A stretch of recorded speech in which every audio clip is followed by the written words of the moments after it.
The Federal Reserve has been under the gun since the beginning of the year when it became apparent that inflation was not transitory, not going down anytime soon. And if you recall back in the pandemic, the Fed was riding to the rescue by reducing interest rates aggressively, the same federal funds rate, the short-term rate that banks charge each other. Instead of going down like it was during the pandemic to help the economy grow, the Fed is raising rates in an effort to slow the economy down, to make conditions tighter, possibly to get people to lose their jobs. And it sounds cruel, but it's all in an effort to keep inflation, or I should say to get inflation under control, because you had all of these factors that conspired together during the pandemic.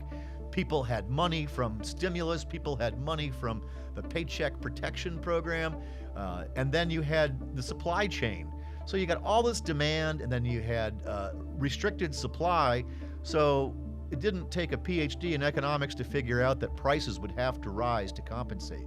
Jerome Powell, the Federal Reserve Chairman, feels probably like this problem is a little bit of his own doing. So it's kind of his own credibility on the line, and he wants to show that he's going to take care of the problem that he kind of helped to create.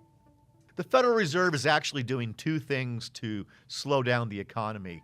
One, of course, is to raise interest rates, but the only interest rates they can control directly are the short-term rates, the federal funds rate and those that are pegged off of that. But they're also selling government bonds out of their balance sheet.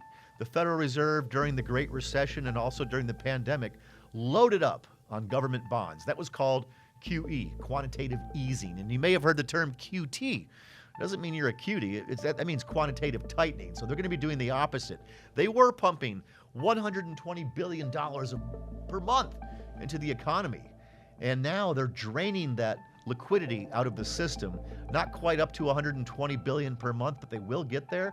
So the same water that made the bathtub fill up is now going to drain it.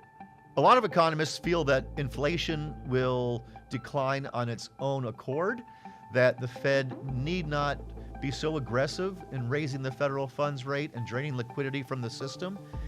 But if you look at the totality of it, it seems that inflation over time is much more of a threat to long-term economic growth than a temporary campaign to hike interest rates.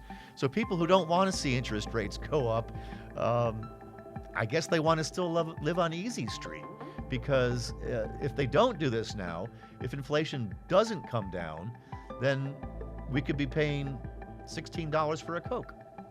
This is almost like a cleanse of some sort. By getting inflation out of the system, we can get back to a real economy. And there's real dislocations going on out there. People can't afford homes. People can't afford cars. Wages need to keep going up. And so once you get in that spiral, it's kind of hard to break. Hey, everything costs more. I need more money. And then it just keeps on going and going. And it really got out of hand in the 1970s. That's why there was drastic measures taken then. And Jerome Powell, he was part of the problem by getting rates too low and keeping them there for too long. So he's indicated he's not worried about slowing the economy down, and he says he doesn't want to have a recession, but if this continues, it's quite likely.